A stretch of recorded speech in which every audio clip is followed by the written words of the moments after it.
Welcome to the annotated time lapse for the hand exercise. So for this working example, I'm just going to pick up kind of where the last video left off, and we're going to walk through this to nearly the end of the sculpt, just to show you guys how to proceed, or at least in this instance how I proceeded with the sculpts, because everybody's going to be doing their own hands, so yours is not going to be identical, but the workflow and the procedure is probably going to be similar, okay, because we're all starting with the same base mesh. Okay, so we'll just pick this up right here, and you've seen me do this already a few times, but we're just getting ready to transpose the fingers, right? And while we're here, I am on subdivision level 3, I believe, for this transpose.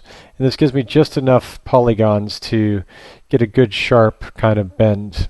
If you do it with too few polygons at a lower subdivision, then you're going to get a very broad round transpose, which isn't the goal for things like the knuckles.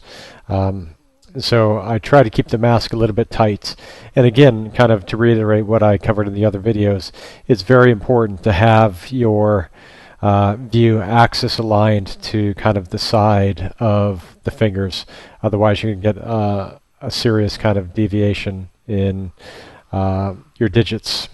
Okay, so really I'm just trying to capture a little bit of gesture of my hand. So working on the bend of the four fingers, and then now the thumb needs a little bit of kind of adduction or abduction, right? So I'm going to pull it away from the body a little bit. The body of the hand. Okay, so again, part of this transpose mask was painted, right? So I used the mask pen tool because it's hard to get a really precise, just straight up transpose mask with click dragging down. It'll get to here, and then the topology kind of spreads out, so it's hard to get this full kind of DNR eminence with just a transpose mask. So I did paint this by hand. Okay, and as I'm moving this, this placement is at kind of the base of the first metacarpal, right? This is kind of where the thumb goes into the carpals down here, right? So block of carpals is in here, and the hand kind of comes off the side, a little bit palmar to the rest of the metacarpals. Okay, and now I'm just kind of refining the proportions of the hand. Again, at base level 1, just because that gives me a very simple way to drag all the edges down, at least this edge loop, and then have everything that I've already done ride with it. And you'll see me do that a lot for this exercise.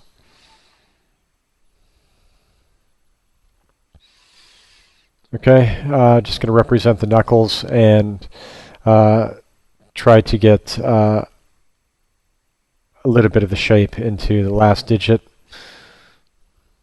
And I'm actually going to spend a bit of time in this first section working up some of the characteristic bends and folds of the pinky finger, right? Some of these, and I did this actually offline, this little fold, so you won't see that, but I used the same technique a number of times. Okay, this was just a pinch and a standard brush to push it in. Okay, it's actually very good to work with these kind of squared off fingers. It's quite easy to just go in with the clay tubes and cut off a face to make it a little more rectangular. It's quite hard if you just subdivide it till it's a round tube to go in and put some more rectangular contours in it. So it's better to proceed this way than the opposite. So I encourage this kind of workflow for fingers. Right here I'm moving these around to just kind of soften this and to get some contours in here. A little later on you'll see me use the smooth brush on the tip of the fingers. And actually the smooth brush is one of my favorite techniques for just really getting the nice round shape that you expect for the finger and the transitions down here. It really just takes these edges off quite nicely and gives you a really round tip without too much hassle. Okay, working on the volumes of the fold of the hand.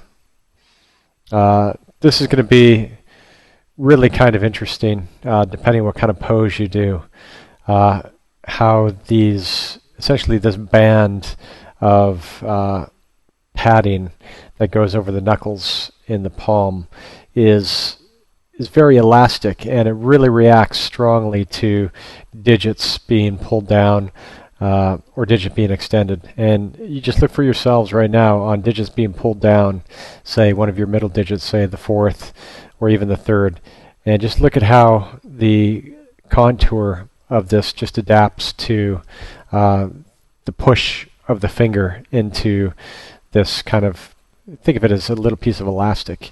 It's very flexible, and you get a lot of characteristic wrinkles coming out of it.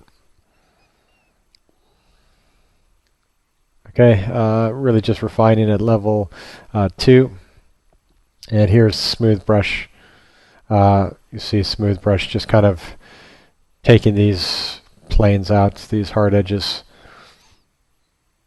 and just really easily giving a nice kind of fingertip shape, right? And now I'm just going to try to go in and create some of the depressions. This again is a similar technique that I used other places. Pinch and replay last. So just do a long drag with lazy mouse enabled across, and then replay your pinch, and it'll get tighter and tighter and tighter. And then once you're tight, depending on how you want to proceed, you go in with a standard brush and do a lazy mouse across that, and it very easily pushes that in and ignores most of the surrounding edges. That makes it as deep as you want. And then the last step is to go in with the inflate brush, and you can inflate both sides of this in on itself, right? So you get a very tight kind of crisp fold and kind of the contact points that you expect. Okay, the inflate is a little bit hard to control, and often it takes a little bit of contouring afterwards, but it's useful to at least practice that technique. Okay, popping out some of the volume in these fat pads over the phalanges. Remember, adjacent to every fold, every wrinkle in the hand, there's going to be a bulge, right? And so for the distal phalanx, the last little digit of the finger, there's only one bulge because this end is free. So the skin bundles up and you get a nice convexity here. The middle phalanx, you get bulges at both ends. And likewise, depending on the articulation, you get a bulge at either end on this one. Okay, so again, just observe on your own hand. That's what this whole exercise is about. Okay, and the other thing that you start to notice when you're looking closely at the articulation of these digits and how it interacts with that kind of big elastic fat pad is you get a lot of skin pull, right? These are very soft little bags of tissue, and so stretching of the finger down or kind of flexing of the finger down really puts a lot of tension on the skin, and you get what is kind of almost cloth-like folds appearing in it, right? So we have to do that depending on what level you work into your sculpt.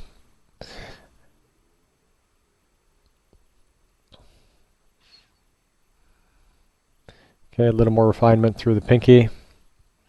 And again, it's a case when you get really extreme articulation of digging out edges, like we saw in our kind of upper arm exercise where we had to go into the elbow and really kind of separate faces. So that's just me getting in there and trying to make sure everything kind of aligns properly where the finger is pushed down. Right now I'm adjusting the proportion of this kind of big wrinkle, this kind of big pad that comes across the hand.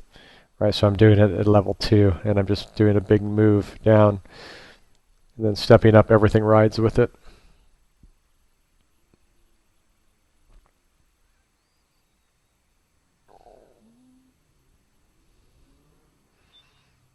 Okay, you can see I'm kind of working through my fingers consecutively. I still have a couple fingers left to go, and I will start to address these kind of as I proceed through the sculpt. But right now it's just proceeding, not just kind of bouncing around the mesh, attending to whatever I see is most neglected.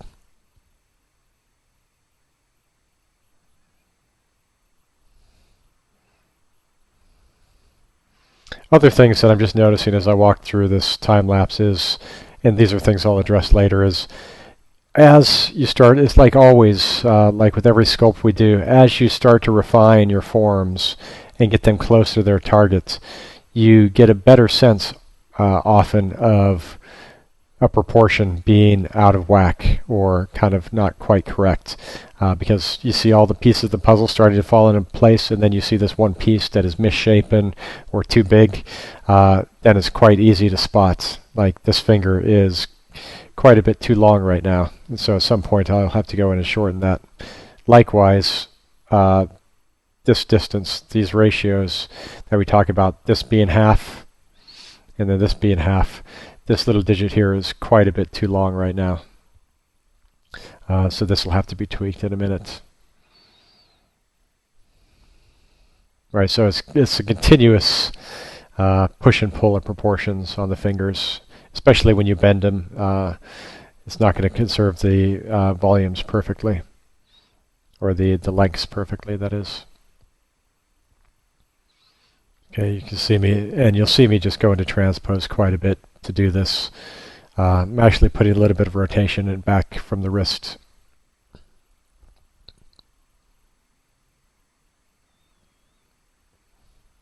And what I'm doing here is I'm just adding a little volume to the finger just by doing a move brush on verts. So isolated vertices. You only have to do 4 to really reestablish the volume of one of the digits of the finger when the mesh is so sparse.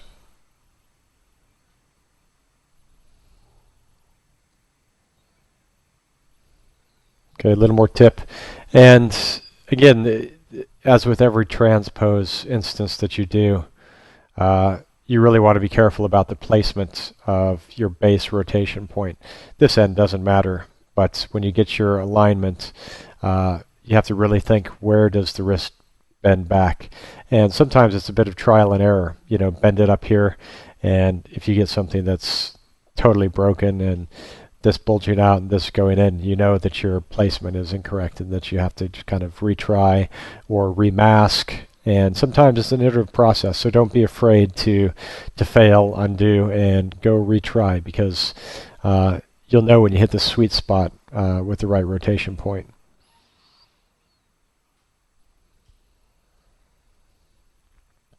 Okay, trying to get some of the planes of the thumb in and up to the knuckles. I will kind of continually come back to these as I go. Try to get some of the sharp planes and the side planes that give a strong sense of bone in the thumb. Right? This still needs to be refined out here.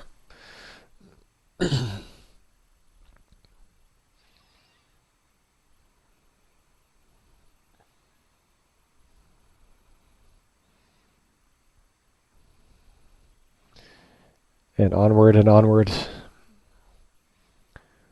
Okay, as we kind of go back, I will revisit the thumb again, I'm sure, so we're not going too far. Just really, thumb is awkward. It's an awkward digit to sculpt, not least because it's facing another direction. In fact, it's kind of coming in at a strange 45 to 90 degree angle to the hand versus all these fingers that are rotating on a single axis. You have a strange saddle joint in the thumb that gives it so much flexibility, which is great. It allows us to do fantastic things like make tools and, you know, pick up pins and needles with our fingers with the opposition of the thumb, but it's hard. It's a bit problematic to sculpt.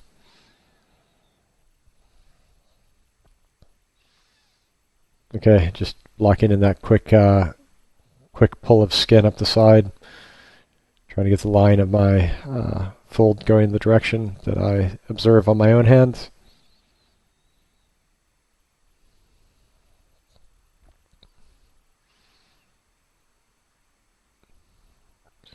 Quickly roughing in the finger with some volumes, taking care to look for these kind of intermediate transitions between the digits, right? They're most pronounced at the base, where they're quite large, the middle, where they're probably most pronounced, and then they're kind of very subtle, if anything, up here, right? So you get bulge either side, and not too much up there.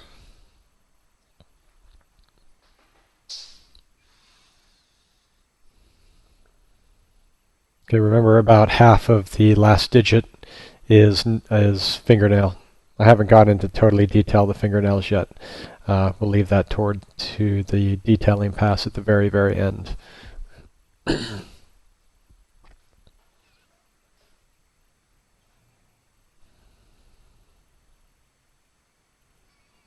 Okay, right in here, I'm blocking in kind of the hypothenar eminence, which is the pinky side.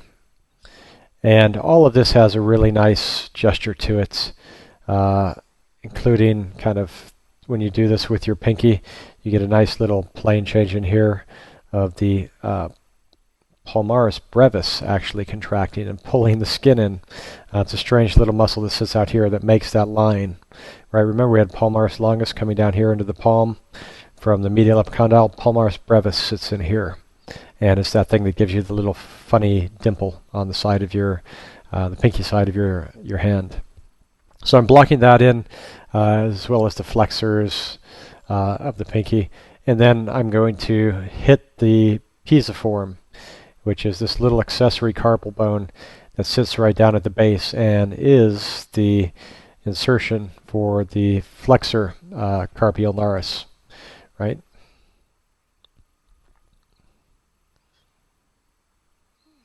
And so now we have flexor carpi ulnaris and flexor carpi radialis coming off here. I'm actually going to observe subsequently that I've put this too far laterally, and all of this is going to move in, since the origin of this, or the insertion, should be down here. All right, so at some point further in the future that will get moved over. So be patient with me. I'll get to it. Okay, while I'm doing tendons are obviously on my mind. I'm starting to look at the tendons of the thumb coming off the back, right? So we're looking at kind of extensor tendons, the two kind of extensor tendons, longus and brevis, and then there's going to be another one coming down here, which is the abductor, abductor longus.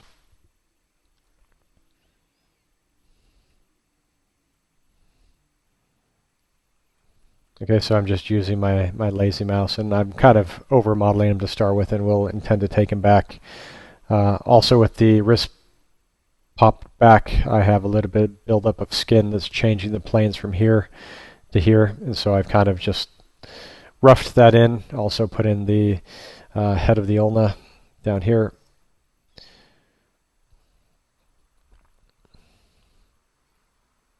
Adjusting a few proportions that I saw were out of place. And I generally operate like that. If I see a proportion out of place, I will adjust it immediately rather than defer it. Just because as soon as something else gets locked into place as far as puzzle pieces, you'll start to notice further and further refinements. Okay, trying to get the knuckle here, and the slight change in plane with it in this particular pose.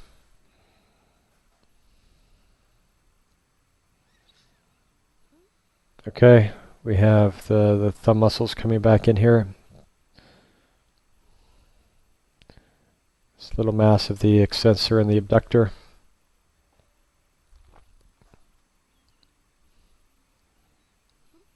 I flare out the base a little bit, since I thought it was, give myself some room for massive bulging forearm muscles, It's not like a pencil coming back. It's like going down here to big muscles. That's joking. They're not that big. And an intermediate turntable just to assess things. Always a good idea to just have a quick kind of objective spin around your model and see what needs to improve. There's still a lot of things to improve, but in general the block is proceeding. And almost all the time, almost every single time I do this, I notice something that pops out, and I have to go in and immediately fix it.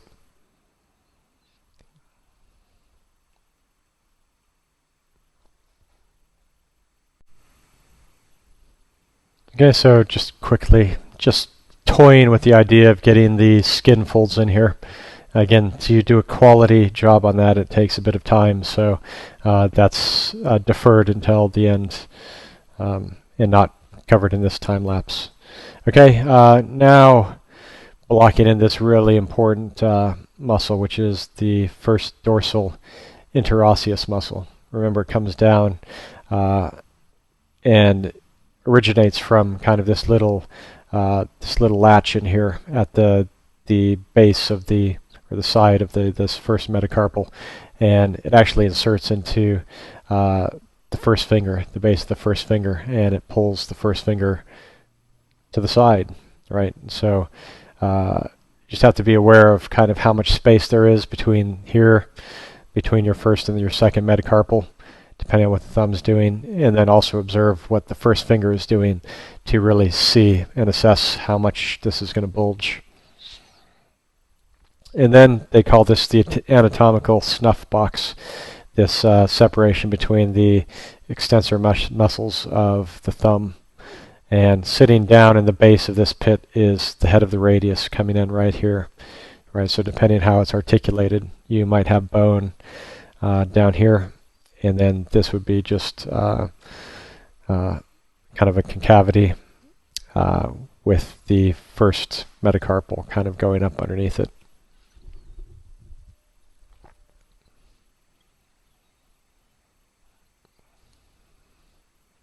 Starting to refine this finger. And while I'm just doing this, pay careful attention in your sculpts to the actual distance between knuckles. Some people really squeeze them tight together, and some people put them way too far apart. You guys will be a little bit constrained by the base mesh you've been given, but be very specific and be very careful about your observations in these areas.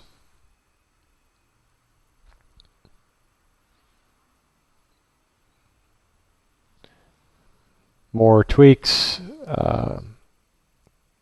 just to improve the gesture. Just working on a little bit of the pose of the thumb.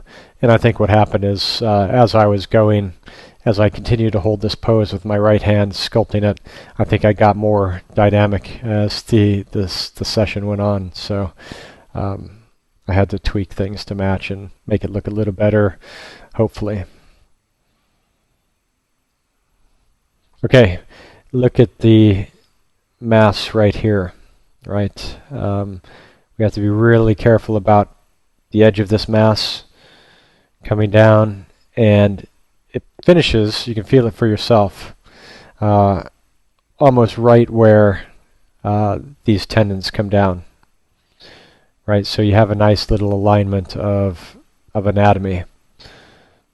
Right, you don't want these muscles passing underneath the tendon because there would be all sorts of implications for the functionality. So there's just a nice little alignment between this kind of mass of the thumb and the extensor and the abductor tendon coming in down here.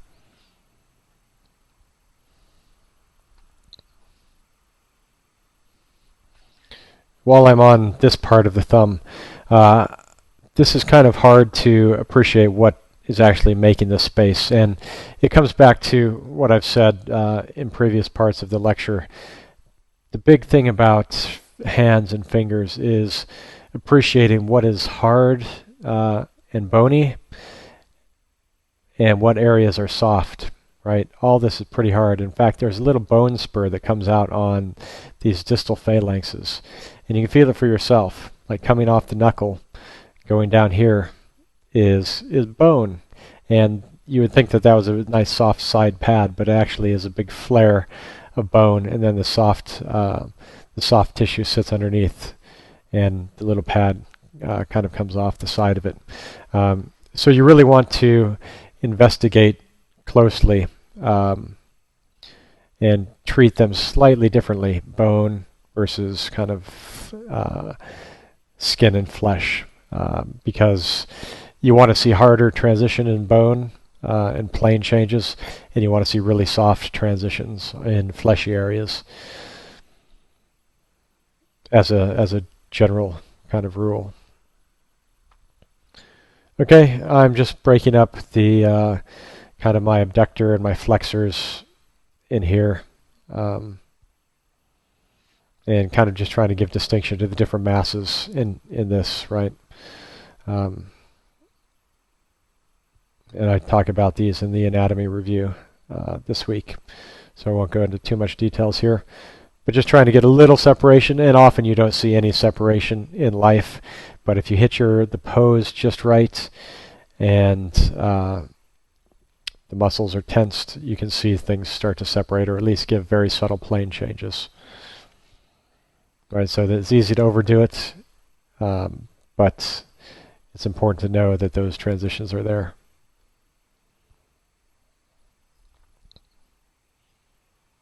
Again, trying to work in some refinement to the wrinkles.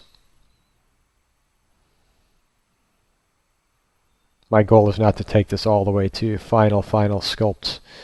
We'll leave that for coming weeks, but to just block all the big masses in and the big transitions in skin folds.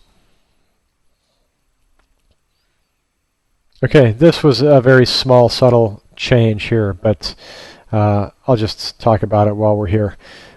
The proportions of this are far too broad for a bent pinky finger.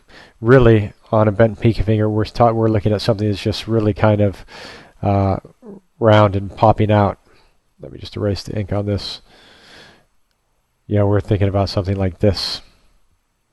Right, so this is an operation for pulling these edges closer together. And all that I've sculpted at higher resolution will ride along with it. So really it's just me moving those in. And you can see we now have a big pop. And then kind of trying to work some transitions in. Some proportions are still off, a little thick top to bottom. But we're getting better. Slowly. And that's what it is. Everything is an iterative process in sculpting, as you all are well aware. But you literally just have to continue to see and fix and observe. Next intermediate turntable, still a few things to fix. The obvious things, meaning the two unfinished digits and some other transitions and general refinement.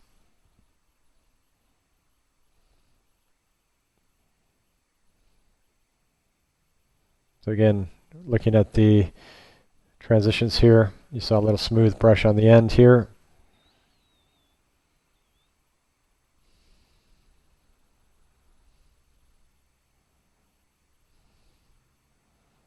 Again, this is bone, fat, and skin, right? Find those transitions and really try to be specific about how you create them. It's very easy to get make your fingers just into round tubes, but we want to avoid that because there's quite a bit of subtle plane change in the bodies of the fingers.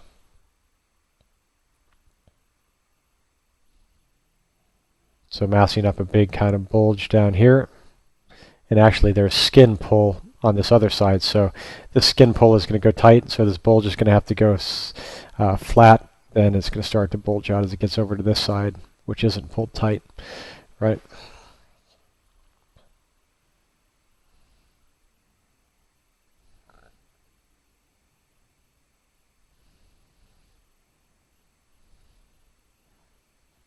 So this is just what I was saying. Skin pull, transition, and then out to the bulge. I'm going through this kind of fast because I fear that I might start repeating myself, and that's no fun for anyone. But as you can see, that the process of working up hands to a good finished state is fairly involved. because there's so many plane changes and so many little subtleties to observe, in addition to getting the big angles and the big masses correct, which in itself is a huge challenge. So really, it requires a detailed study. While I'm here, just came into something kind of interesting to talk about. This cross-section front to back is massive, way too thick for a finger, okay, which means that it's coming down to a very thick back compared to the front. Okay, so this is me doing a big show and hide, and pretty much I'm going to get the cross-section through the hand, and I'm going to move all this in to just give this a little bit tighter cross-section and eliminate some of the big bulk at the base of those fingers.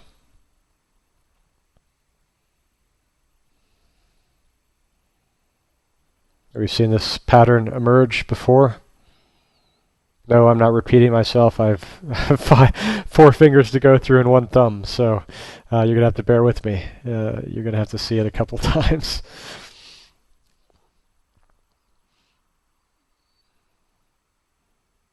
I could edit this out, but then somebody would say, "Hey, but what happened to the other fingers? You didn't show us. You didn't show yourself doing those fingers." Like, well, 1 finger, you've done 4. Okay, here's the extensor tendons from extensor digitorum.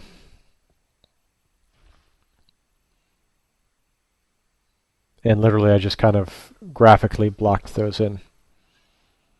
So things are starting to tighten up. As far as cross sections, as far as overall plane changes, you can see kind of at this angle, it's getting to be a close to a passable hand. Thumb still needs some work. This pinky still needs work. There needs to be kind of a general up-resing of forms, but the overall gesture and angles seem to be holding up pretty well.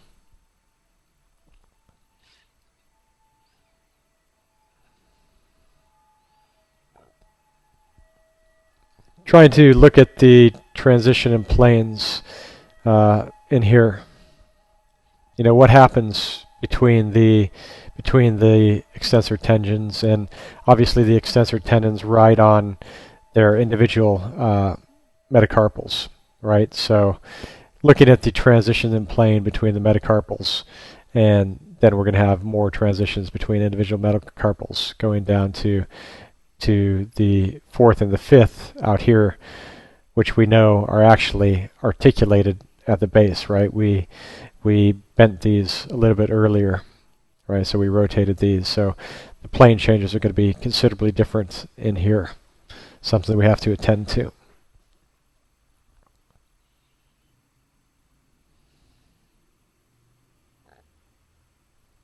A little more mass in my thumb muscles. Again, trying to put some of the bony structure back into the thumb and refining this little wrinkle with the technique that I've told you about before. A little more smooth brush, going everywhere now.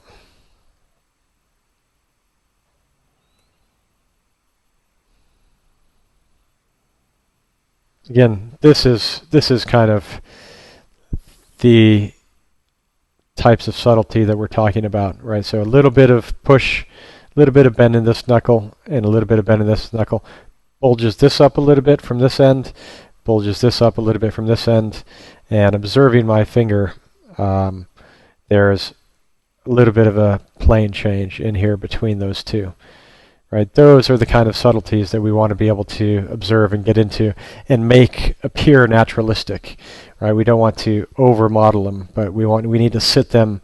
We need to sit this into kind of the larger form that we're building, which is kind of a general broad convexity, right, with a small minor concavity in the surface. Okay, this is me scratching in the fingernails. Time permitting, I will give you guys a how-to on how to really pop these out and make them look like real fingernails. But for this block session, it's just literally just kind of clay tubing off the surface and getting the boundaries set.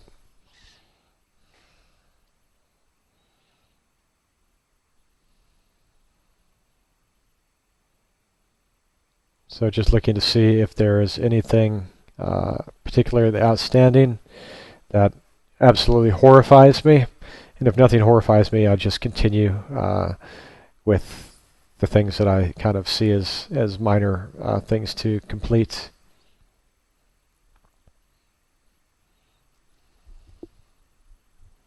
So in here, again, these are all small things, just kind of working out the fossa to the radius and some transition going on in here.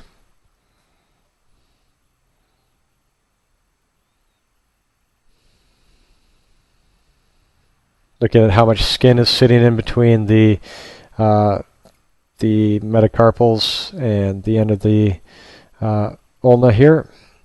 Yeah, we have some little bit of metacarpal or a little bit of carpal bone sticking out here, but this bend in the wrist is really pushing out a little bit of skin into this into that cavity there.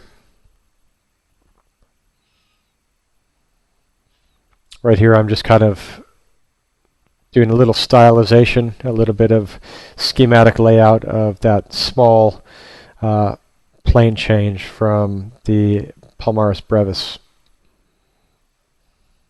And this is me fixing the insertion of flexor carpi radialis. And you'll see this is actually, this expanse is too large because this plane between flexor carpi radialis and the abductor tendon going down here, this is too large. You can observe it on yourself, so I'm going to pop this in right in here. Again, it's a simple level 1 move, just pushes everything into shape. And a small thing makes me a little bit happier, you know. It's gradual things and it's kind of small changes that add up to a big kind of coherent piece, I think.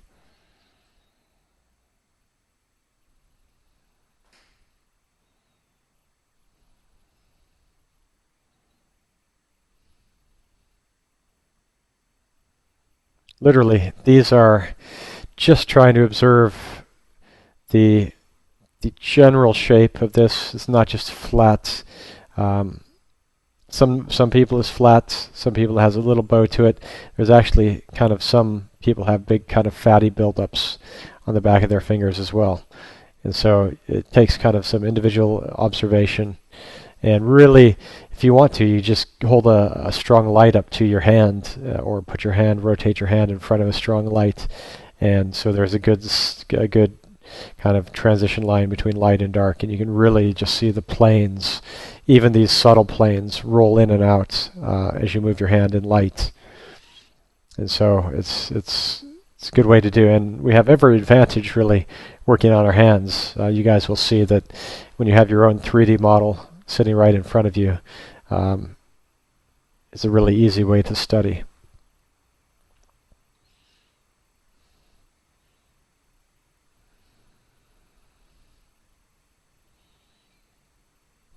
This is the final. We're getting close to the end because right here I'm like, well, I've seen most of the things I can see already, short of stopping and returning in a new session. And now I'm doing the random material check, which is pretty much me throwing on any kind of cool looking material in ZBrush just to see a novel way of lighting the model, right? A totally novel appearance will pop out things that are kind of hidden by just the standard shading, even moving the light around, you know. So I'm just throwing just crazy materials on down to the matte caps. And actually, when I threw this one on, what I discovered was this massive expanse over here. Just a really bad contour happening here. Really bad planes in here. Totally awkward.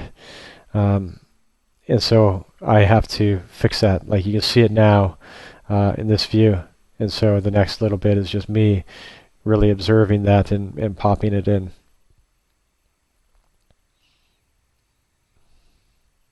And I did pop it in. It was just one step.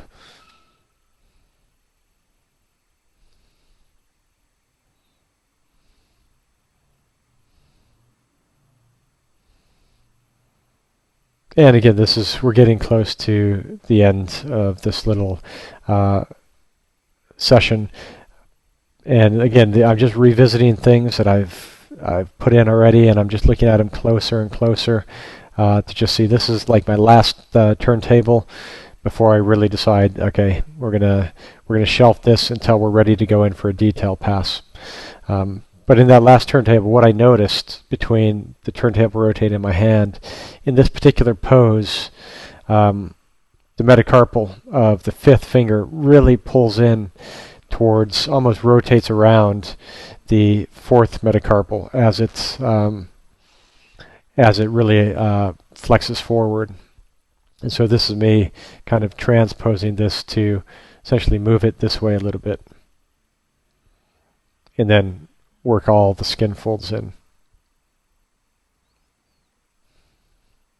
Right, so that's kind of the last thing that I really intended to fix on this.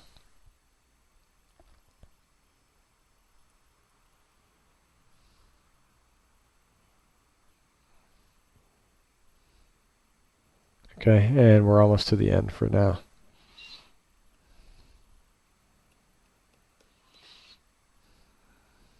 Okay, so that's it. That is the end of it, and this is kind of where the hand left, where I finished it short of the detailing pass.